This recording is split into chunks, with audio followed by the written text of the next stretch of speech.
guys, well today we're going to be taking a look at NVIDIA's flagship GPU under the guise of ASUS. So this here is the ROG Strix RTX 3090 OC.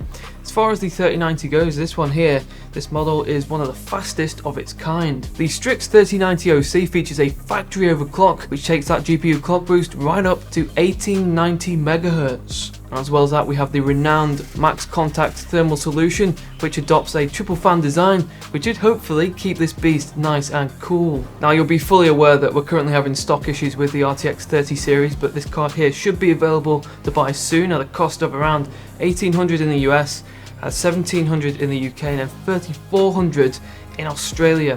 This is not going to win any awards for amazing value, but extreme performance does come at that cost. So let's crack on and see what this card has to offer. And before we get into our review, today's video is brought to you by Corsair and their new A500 CPU cooler. This huge thermal solution is ready to take on both Intel and AMD platforms and is equipped with 4 direct contact copper heat pipes as well as 2 ML120 cooling fans. Those fans can have their height adjusted thanks to the slide and lock mounting system, making it possible to add in memory which uses taller heat sinks. For more info on the A500, be sure to check out that link in the description. Okay, so here is our Strix 3090. For this generation of the Strix graphics cards, we have a fresh new design, which if you've been following their GPUs, you'll know that a redesign is long overdue. What they've done with the styling on this card is fantastic. Really like the design choices. As with most graphics cards, the first thing that grabs your attention is the cooler, which is a triple fan design, and later in the video we'll be taking that off for a look at the individual aspects of it, so stick around for that. And so this shroud is plastic, but it does have some elements of metal, and it definitely looks and feels pretty durable. There is a lot going on with the angles and the textures, and I think they've done a brilliant job in giving this lineup the facelift that it needed. Let me know what you guys think of it in the comment section below. Now as far as the RGB goes, we get a long strip along the edge of this card, which is loaded with addressable RGB LEDs. If you want to customize that, then you can do. You just need to install the Armoury Crate software, and of course you can coordinate this with other ROG lighting as well. Saying that this card is big is an understatement. It is one of the biggest graphics cards that we've taken a look at, and you should definitely take note of the specific dimensions just to make sure it's going to fit into your case. So here they are. The length is around 320mm. For the width it is just under the 127, and then the height is over 60. Now for the 3090 there are 2 models for the Strix lineup, one with and one without a factory overclock. This one has it, and so that overclock only affects the GPU clock boost, not the memory. And so the original 3090 has a GPU clock boost of 1695, but on this card it is right up to 1890 MHz, which is quite astounding. And as I said, the memory clock sits at the reference settings of 19.5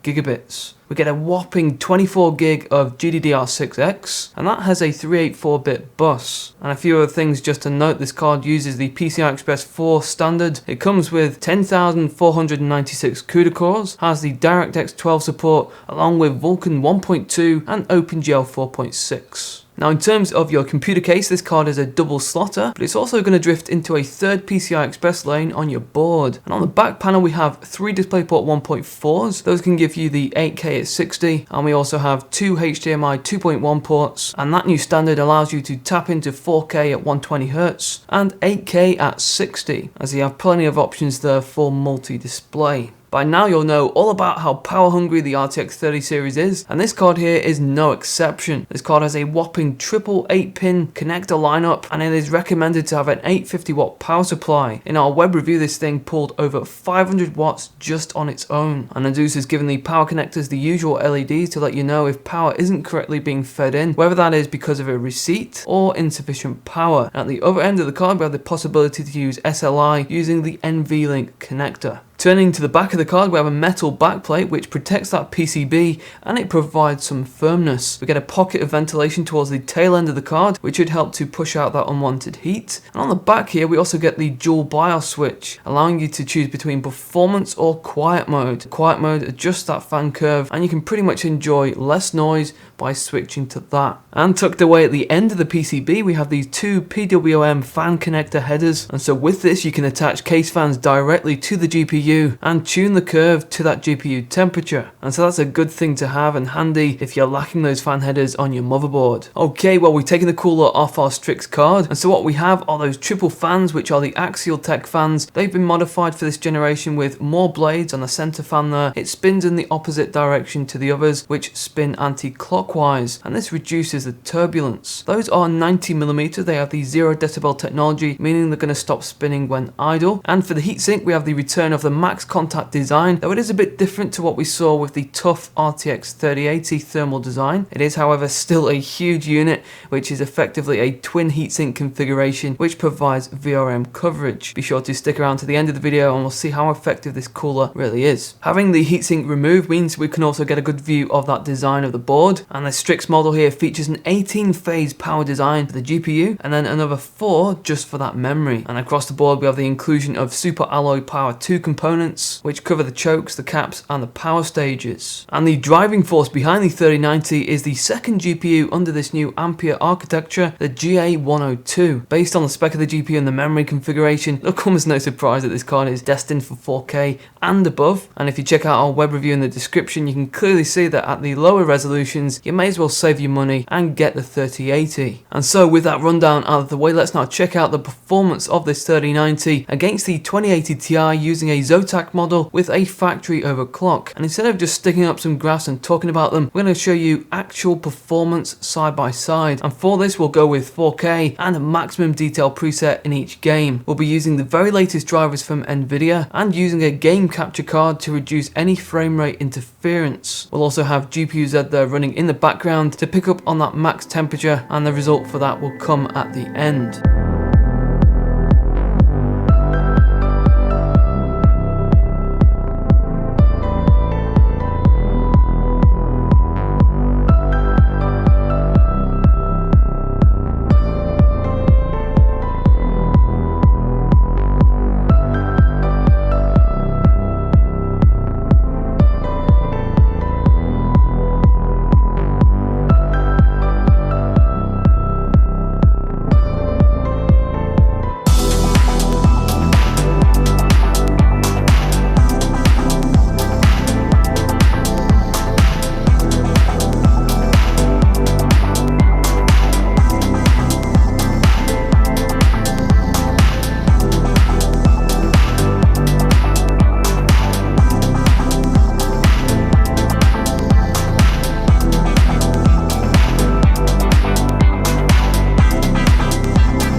Okay, and if we just come out of our last game, let's see the max temperature results.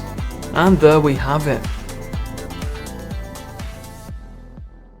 Alrighty, well that is the Strix 3090 OC, and I think it's fairly obvious from the gaming performance that you just witnessed that this 3090 chews through 4K Ultra, no hassles at all.